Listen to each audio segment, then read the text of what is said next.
계시록 6장은 이제 드디어 일곱 봉인의 심판이 시작되는 이제 그 과정을 지금 기록하고 있습니다. 이게 1절에 보면은 내가 봄에 어린 양께서 그 봉인 중에 하나를 여시더라. 봉인이 7개가 봉인이 되어 있는데 그 중에 하나가 어린 양께서 이제 그 비밀을 열어 주시는 거죠. 그때 내가 들으니 내 짐승 중에 하나가 천둥 소리 같은 소리로 이르되 와서 보라. 왜 천둥 소리 같은 소리라고 그랬을까요? 하나님께서 이스라엘 백성들이 전쟁을 할 때 보면은 천둥을 통해서 많은 그 원수들을 물리치는 걸 알 수가 있습니다. 특히 사무엘 때에 블레셋이 이스라엘 백성들이 모였다는 소리를 듣고 사무엘 때 블레셋 사람들이 그 이스라엘 백성들을 치기 위해서 모였을 때 하나님께서 그들을 천둥 소리로 물리치셨거든요.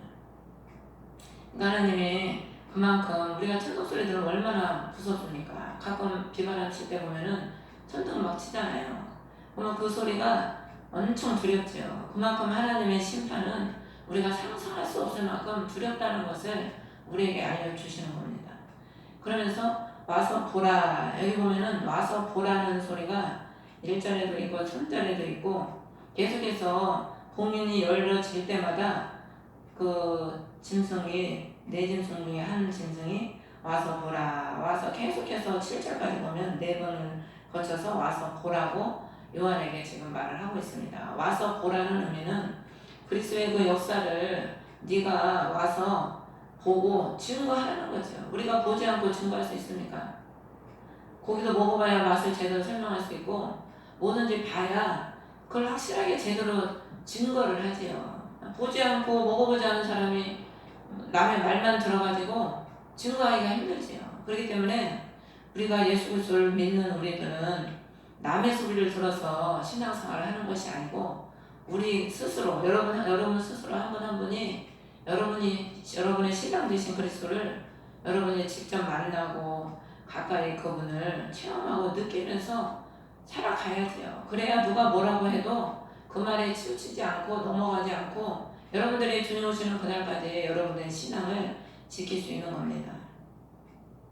이번에는 이제 2절에 보면 내가 보니 보라 한 마리 그 위에 탄 자가 활을 가졌고 관을 받으며 나아가서 정복하고 또 정복하려 하더라. 이 활은 사람을 죽이기 위해서 활을 가졌다는 겁니다. 관을 받았다는 것은 그가 임무를 받은 거죠. 그 흰말은 옛날에 보면은 다들 왕이 흰말을 탔거든요. 그리고 백마를 탔고 백마를 타고 나가서 늘 전쟁을 할 때 왕이 백마를 타고 나갔습니다. 그래서 승리를 하고 또 승리를 하는데 하나님께서 그 권세를 승리할 수 있는 그 권세를 받은 거죠. 관을 받았다는 것은 하나님께로부터 그걸 받았다는 그 의미입니다. 하나님이 승리할 수 있는 그 권한을 줬기 때문에 그가 나가서 싸우는 곳마다 정복하고 또 정복하고 이겼다는 거예요. 그 다음에 3절에 보면 둘째 봉인을 여시고 둘째 짐승이 이르되 와서 보라. 또 와서 보라는 거죠. 4절에 붉은 말이 나오는데 그 후에 탄 자가 땅에서 화평을 제거하는 권능을 받았으니 서로 죽이게 하려 함이라. 큰 칼을 받았다.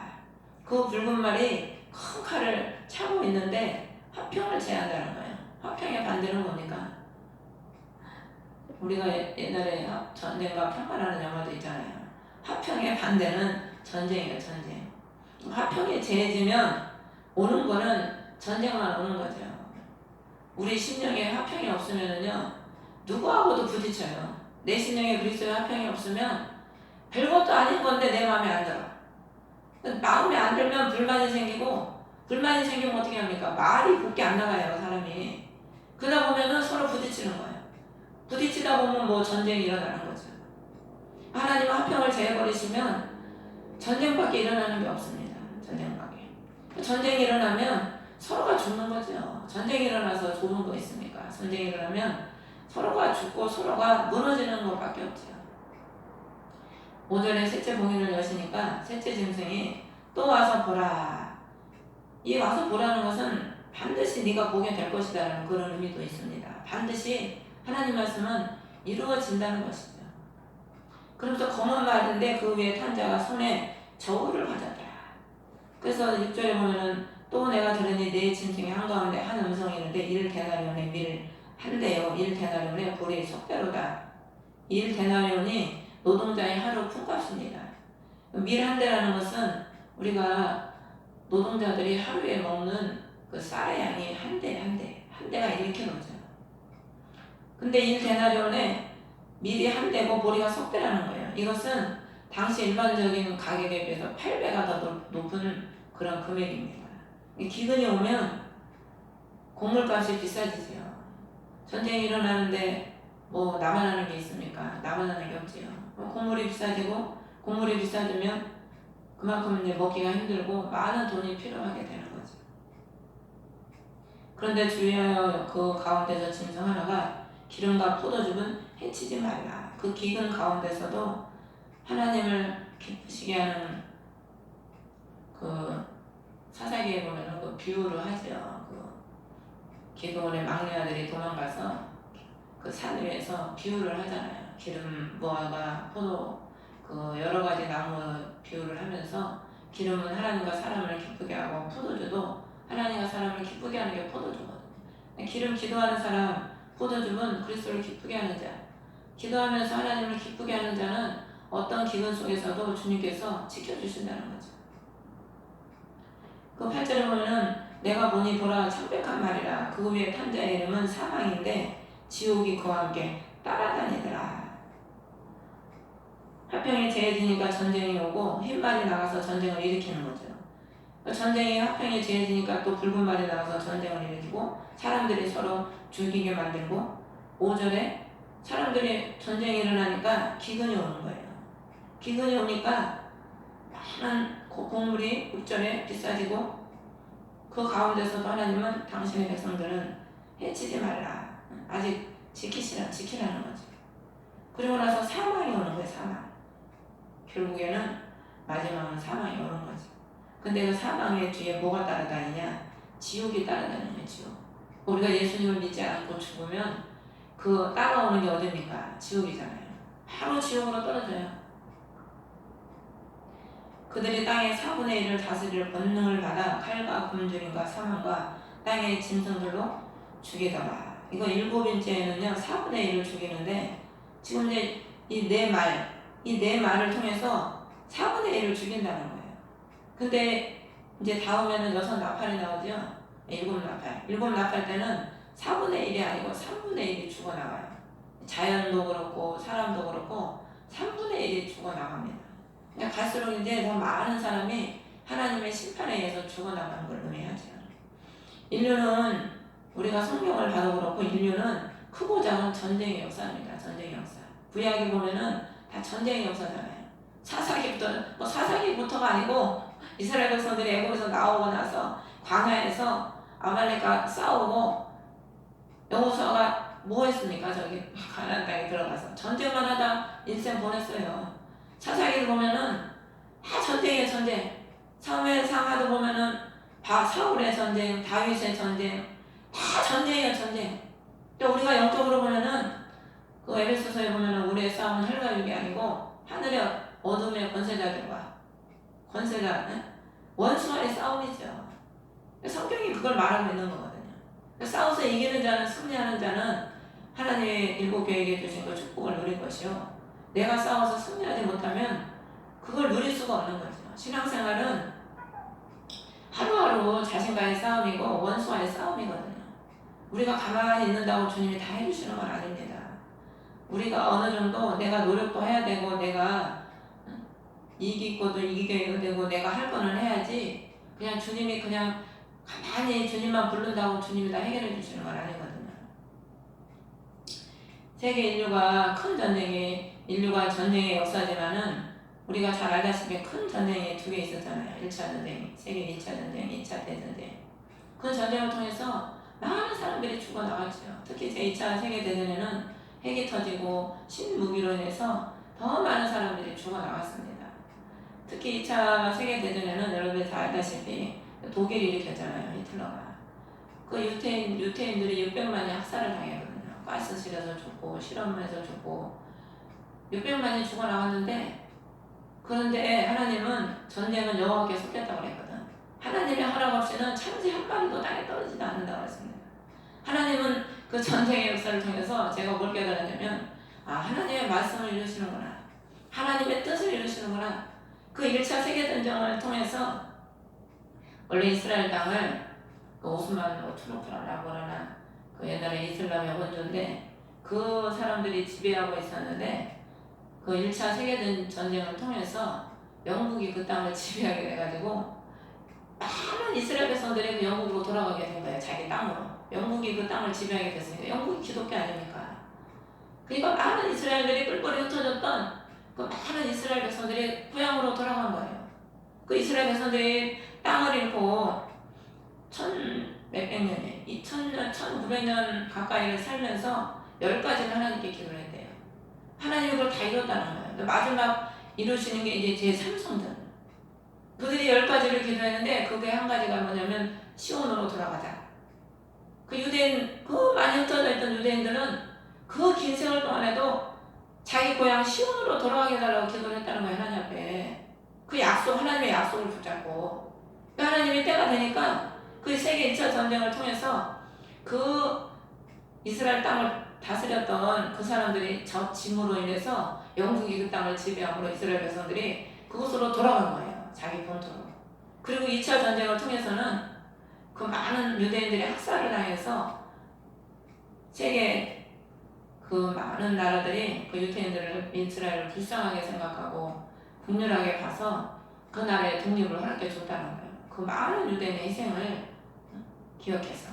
그러니까 하나님이 전쟁은 하나님께 속했다고 우리 하나님은 악인들은 심판하기서 그 전쟁을 일으키고 재앙을 일으키지만 그걸 통해서 악인들은 심판하지만 하나님의 백성들을 자기 땅에 모으시고 하나님의 말씀을 이루시고 하나님의 뜻을 이루시는 거죠. 그래서 우리 예수님께서는 오늘 보면은 세상 사람들에게는 기근이 오고 전쟁이 오고 칼이 오고 많은 환란이 오지만 그렇다고 우리 그리스도인에게 오지 않습니까? 그리스도인에게도 동일하게 와요. 동일하게 오지만 6절에 주의하여 기름과 포도주는 해치지 말라고 한 것처럼 우리 하나님은 그리스도인에게도 이런 어려움들이 오지만 우리 그리스도인에게 이 어려움을 주는 이유는 우리를 죽이기 위해서 주시는 게 아니고 진정한 우리에게 부유를 주시기 위해서 이렇게 하나님이 주시는 거죠. 그래서 우리가 살아가는 동안에 어떨 때는 칼과 같은 두려움이 우리에게 올 때도 있고 기근이 올 때도 있고 사망의 골짜기를 우리가 지낼 때도 있고 많은 어려움들이 우리에게 닥치지요. 그렇지만 주님은 그 어려움을 통해서 우리의 모난 부분들을 깎고 우리가 더 바뀌어져야 될 것들 그리스도를 본받아야 될 형상을 닮아가야 될 그런 부분들로 우리를 만들어 가시는 거죠. 그래서 우리가 기도하는 사람들도 간증하는 분들의 얘기를 들어보면 다 그 어려움을 통해서 하나님이 기도하게 하시고 기도를 통해서 하나님 만나고 여자분들 다 간증 들어보면은요 대부분 99%가 다 능력받아서 기도하는 원장님들 보면 다 악한 남편 만나가지고 저들교 패는 남편 핍박하는 남편 다 99%가 다 악한 남편들 만나가지고 이거는 집구석에 있을 수가 없는 거예요. 그러니까 맨날 주님 앞에 나가서 눈물을 흘려 기도하는 거죠. 전에 우리 교수님 한 분도 그 장모님이 우리나라에다 쓰리 신유의 쓰리 알아주는 분이라고 그래요. 남편 때문에 맨날 밤새 기도했다는 건 남편 때문에. 근데 하나님이 능력을 주셔가지고 신유를 받아서 하나님이 그렇게 크게 쓰셨다는 거죠. 대부분 여자분들이 그렇더라고요. 제가 반응 들어보면 제가 훈련받았던 그 원장님도 마찬가지예요. 남편이 칼과 허벅지를 찌르고 집에 총까지 사다놨어요. 제가 봤어요. 잘못하면 그 총으로 마누라 위협하려고. 그 사냥총 있잖아요. 긴 거. 이 유리병 던져가지고 이빨 찢어져가지고 병원 가서 몇 번 꼬매고 제가 그런 거 다 봤다니까. 쫓아와가지고 그냥 피할 틈도 없이 유리잔을 이마에다 집어 던지는 거예요. 근데 하나님이 그런 어려움을 통해서 불나게 기도시키는 거예요. 불나게. 근데 그 남편이 딱 죽으니까 사람이 나태해지고 변질이 되더라고요. 그래서 하나님은요 다 우리를 너무 잘하셔. 너무 잘하시니까 쟤는 채찍을 안 때리면은 가만히 아무것도 안 해. 채찍을 때려야 좀 뭔가 움직이고 채찍을 때려야 저거 좀 뭘 하려고 하지. 안 때리면 도대체 뭘 안 하려고 하네. 그러니까 주님이 자꾸 채찍을 때리는 거예요. 깨달으라고. 근데 우리는 그걸 못 깨달으니까 자꾸 세월을 보내고 이루어지는 건 없고 세월만 가는 거죠. 그래서 지혜가 제일이라고 우리가 공부할 때는 생각하라고 그랬어요. 공부할 때는 나한테 왜 이런 게 올까?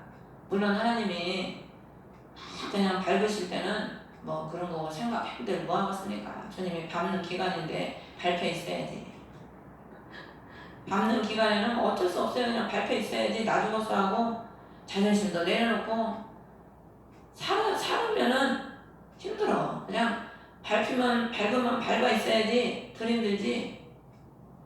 그래서 구절에 보면 다섯째 봉인을 여신 뒤에 들으니까 제단 아래에서 하나님의 말씀과 자기들의 간직한 증언으로 인해 죽임을 당한 혼들을 보았는데 하나님의 말씀을 지키고 그리스도를 증언하기 위해서 죽임을 당했다는 거예요. 우리가 뭐 때문에 죽고 뭐 때문에 참습니까? 하나님의 말씀 때문에 죽고 간직한 그리스도를 우리가 간직하기 때문에 죽임을 당하는 거죠. 제2세계 1차 대전이 끝나고 이 중국과 러시아가 공산화가 됐어요. 사회주의가. 그로 인해서 중국과 원래 우리나라보다 중국에 복음이 먼저 들어갔거든요. 그로 인해서 많은 러시아와 중국의 교회들이 다 문을 닫고 수많은 기독교인들이 다 순교를 당했다고 합니다. 그것뿐만 아니고 주 538년에 세 번째 로마 교황청이 1798년까지 자신의 법을 따르지 않는 그리스도인들을 마녀사냥이라는 명분 아래 5천만 가량을 학살해서 5천만이면은요 우리나라 인구가 몇 만입니까? 옛날에 6천만이 지금 6천만이라고 했나? 우리나라 인류 정도가 죽어나간 거예요. 그리스도인들이. 그것뿐입니까? 핍박받고 순교한 사람들이 얼마나 많은지 몰라요. 복음을 전하기 위해서. 그 많은 사람들이 죽고 세계 1차 대전 끝나고 공산화가 됨으로 인해서 많은 기독교인들이 죽었죠. 그래서 여기 보면은 그 네 가지 말이 끝난 다음에 제단 안에서 순교를 당한 자들이 하나님께 호소를 하는 거예요. 호소를. 근데 여기 보면 순교당한 사람이 어디에 있습니까? 제단 아래에 있죠. 재물은 항상 어디서 잡아요? 제단에서 잡거든. 우리가 그리스도와 함께 못 박혀서 순교 심령이 뭐 목이 잘려서 그것도 순교지만 우리가 그리스도 안에서 그리스도의 좋은 길을 가다 보면 주님이 우리를 만드십니다. 손을 작업을 하셔요. 주님 뜻대로 살려고 하는 기도하고 나가는 사람은 작업을 하셔서 우리를 유혹을 점점 죽이시죠. 죽이시는데 그냥 쉽게 죽여지는 게 아니죠. 고난을 통해서 기도를 통해서 말씀을 통해서 여러 사람을 통해서 여러 방법을 하나님이 죽이시죠. 근데 죽은 사람은요 어디에 있냐면 제단에 있어요. 제단. 하나님의 제단 아래 있는 겁니다. 죽은 사람은. 우리가 육이 죽고 신령한 사람, 영의 사람이 되면은요 늘 신앙이 하나님 제단 중심이 됩니다. 제단 중심. 어떻게 하면 내가 주를 위해서 죽을까? 어떻게 하면 내가 죽어서 주를 기쁘게 하고 내 이웃을 기쁘게 하고 교회를 기쁘게 하고 남을 기쁘게 할까? 늘 우리 기도도요 내가 죽지 않으면 기도 못합니다. 몸이 근질근질해서 여러분 몇 시간 앉아있기 쉬운 줄 아세요? 안 죽으면은요 기도도 오래 못해요. 좀 하면은 몸이 근질근질해서 앉아있을 수가 없어. 답답해서 앉아있을 수가 없어. 얼른 눈 뜨고 가야지. 그러니까 여러분들은 안 해보니까 해본 사람을 모르는 거예요. 몇 시간씩 기도해보면 몇 시간씩 5, 6시간씩 기도하는 사람이 스스로 존경스럽다니까.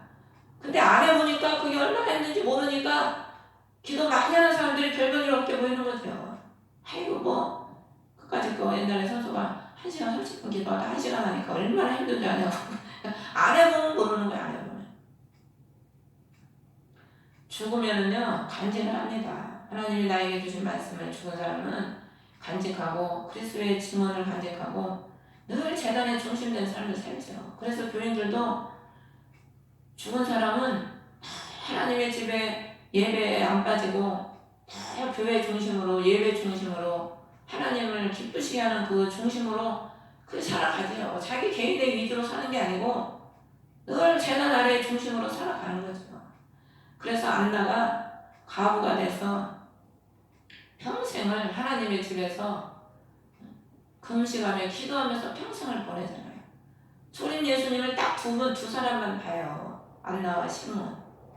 성령의 인도를 받는 시므온과 평생을 하나님의 집에서 갑으로 세상과 결별하고 그리스도를 신랑 삼고 그분을 기다리고 금식하면서 기도한 안나만 보는 겁니다.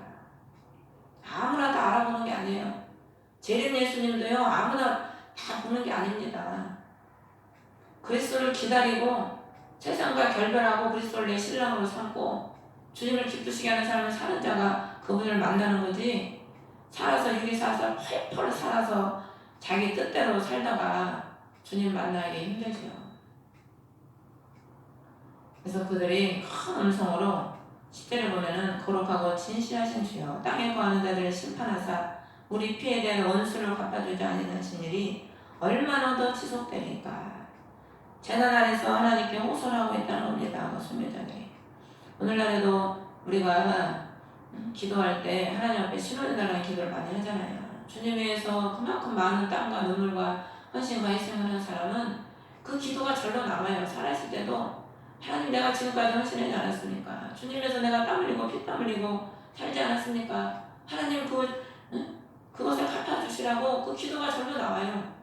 히스기야가 죽는다고 할 때 뭐라고 하나님께 기도합니까? 성전에 가서 눈물 흘리면서 주여, 내가 주님을 위해서 일한 거 주님 다 보시지 않았습니까? 주님을 위해서 내가 나라를 기억하고 주를 위해서 내가 한 것을 주님 다 아시지 않고 보시지 않았습니까? 그러면서 눈물을 흘려서 하나님께 기도하잖아요. 그러니까 하나님이 이스라엘을 다시 보내가지고 15년을 연장시켜준다고 즉시 응답을 하시잖아요. 우리가 문제 있을 때 하나님 앞에 얼마나 울면서 기도했습니까? 우리가 문제가 있어도 태평해. 보면은 문제가 있어도 태평하고 주님이 오신다고 해도 태평하고, 뭔 그게 참 주님으로부터 태평이면 감사하겠지만 참. 그래서 우리가 기도를 보면은 기도밖에 없더라고요. 맨날 기도만 얘기해서 여러분들 귀에 딱지 안 가는지 모르겠지만, 그놈 기도 얘기 좀 그만 좀 했으면 좋겠다고 하실지 모르겠지만, 세월이 가면 갈수록 느끼는 게 다 주님이 기도하는 사람의 그 기도를 들어주시지, 우리가 돈이 많아서 뭐 주님께 돈을 많이 드리겠습니까? 전도를 몇 시간 하겠습니까? 그래서 그분이 여기 보면은 동료들도 죽임을 당해서 수요가 찰 때까지 조금 더 안심을 하라. 아직까지 더 많이 죽어야 된다는 거예요. 그리스도를 위해서 많이 죽었지만 아직까지도 더 많이 죽어야 된다는 거죠. 그러니까 앞으로 더 많은 순교자들이 일어날 겁니다. 근데 영적으로 보면은 우리가 다 죽은 것 같아요. 주님이 한번 또 싹 건드려 보면은요, 그 내면 깊은 곳에서 그게 나와요. 그러니까 저도 저 자신을 보면서 많이 죽었다 너, 그러면서도 또 어떻게 보면은 아이고 좀 더 죽어야 되겠다. 내 자신을 보면서도 그런 생각을 할 때가 많죠. 근데 여기 보면 얼마나 더 기다려야 됩니까? 10절에 그러는데 17장 3절에 보면은 이제 바람을 1절에 내 바람 환란의 바람인데 7장 1절에 그걸 붙잡고 있어요, 천사가. 근데 그걸 언제 그 바람을 놓냐면, 왜 붙잡고 있냐면 3절에 하나님의 종들의 이마 안에 인을 찍어 봉인할 때까지 환란을 붙잡고 있는 거예요. 그러니까 그 수가 찰 때까지. 근데 이제 7장에 14만 4천이 나오지요. 상징적인 숫자인데 이 수가 찰 때까지 하늘의 바람을 붙잡고 있다는 거예요. 그러면은 여기 얼마나 더 지속되니까 그 기간을 물어보는데, 그때가 언제까지냐면 이마 안에 인을 찍어서 봉인이 될 때까지, 이때까지는 더 죽어야 된다는 거예요. 우리가 이마에 인을 찍어서 봉인이 된다는 것은 완전한 그리스도의 사람이 됐다는 의미거든요. 그때까지 죽어야 돼요, 우리가.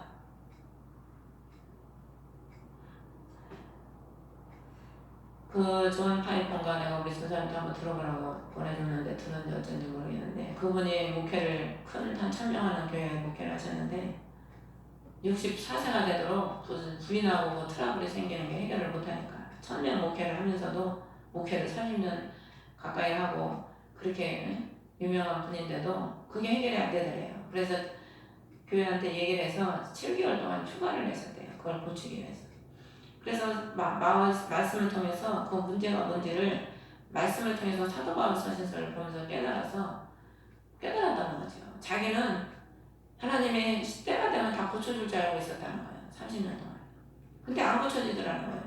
그래서 그걸 고치기 위해서 휴직계를 내고 7개월 동안 그걸 고치기 위해서 노력을 했는데 깨닫고 자기가 이거는 하나님이 해주시는 게 아니고 내가 노력을 해야 되겠구나.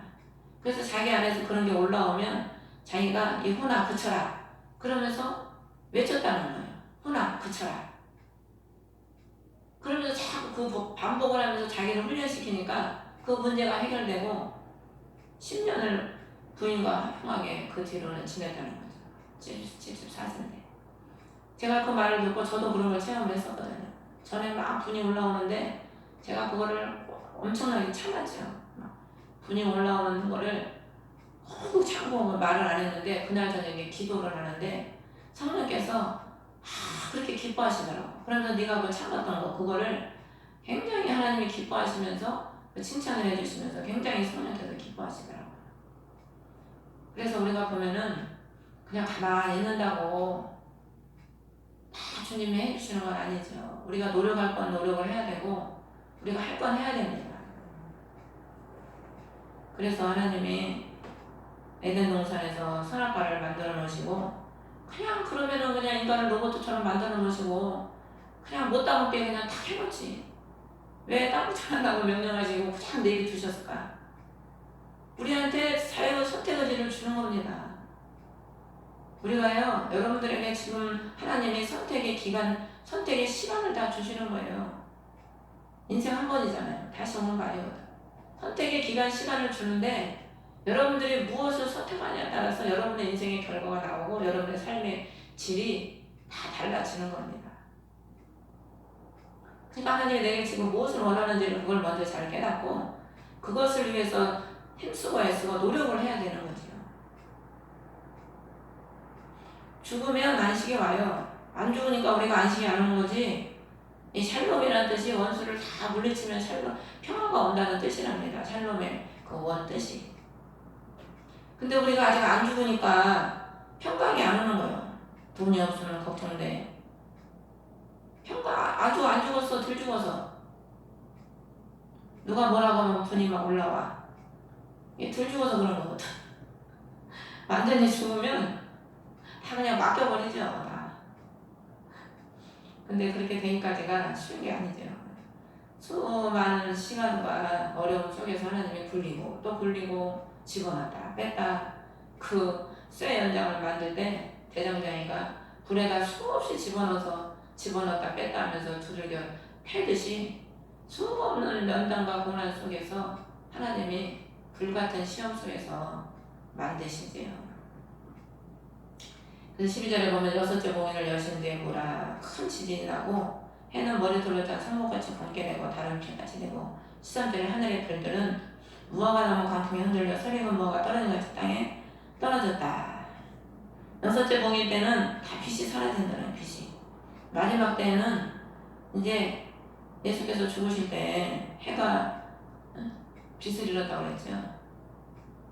마지막 때는요 이제 그리스도의 은혜 은총이 다 사라져요. 말씀의 생수가 다 사라지고 은혜가 사라지면은 이 달은 햇빛으로 인해서 비춰지는 게 달인데 달도 빛을 잃고 햇빛이 사라지니까 그리스도의 은혜가 사라지니까 우리가 무엇을 먹고 삽니까?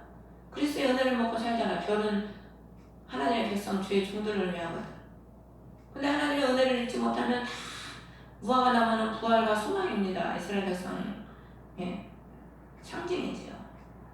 다 부활의 소망이 떨어져 버리는 거예요. 오늘날에 그런 시대잖아요. 오늘날에 휴거 얘기하면요 이단으로 몰려요. 일반 교회에서 휴거 얘기 잘 하지도 않습니다. 부활의 소망이 다 사라져버렸어요. 오늘날 시대에. 다 사라져버리니까 14절에 하늘은 두루마리 말투가 사라지고 모든 상과 섬도 그들의 자리에서 옮겨졌다. 하늘은 하나님의 보좌요 땅은 발등상이고 하늘은 하나님의 영광이죠. 하나님의 은혜가 다 사라지면 우리 하늘이 존재하지 않는 거예요. 15절에 땅의 왕들과 위대한 자들과 부자, 숭대들, 용사, 모든 남자도의 자유로운 남자, 동굴과 산, 이 모든 사람들이 동굴과 산에 숨었다는 거예요.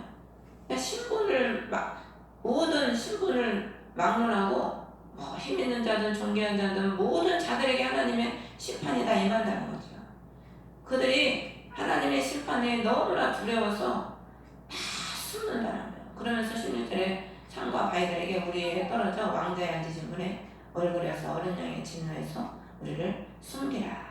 하나님의 그 심판이 얼마나 두렵고 무서웠으면 차라리 그 심판을 당하느니 바위가 자기들 위해 떨어져 죽는 게 낫다는 거죠. 그래서 자금 이후로 주 안에서 죽는 자가 복이 있다. 환란이 오기 전에 주 안에 죽는 자가 가장 복입니다. 어떻게 보면 그 환란의 날이 오기 전에 그 진노의 날에 누가 서겠어요? 그 큰 진노의 날에. 그런데 계시록 14장에 보면은 시온산에 누가 서 있습니까? 어린 양과 14만 4천이 서 있어요. 이마에 입 맞은 자. 그러니까 여기 누가 서리오이 하는 말은 이유는 입 맞은 자. 그래서 7장에 입 맞은 자가 등장을 하는 겁니다. 그 진노의 두려운 진노의 날이 우리 앞에 닥친다 할지라도 우리가 성령에 입 맞고 성령의 봉인이 된 사람이 되면 그 날에 숨김을 입는다는 거예요. 그래서 우리가 신앙을 그날에 입마에 입 맞고 하나님의 사람이 되고 봉인된 자가 되기 위해서 기도하고 하나님 깨어서 기도하고 기름덮을 준비하고 다섯처녀처럼 깨어서 신랑을 맞이할 준비를 하고 있는 거죠. 그러므로 여러분들이 모두 다 입마에 입 맞아서 구원받는 여러분 되시기를 주의 이름으로 축원합니다. 주의 이름으로 예배를 마치겠습니다.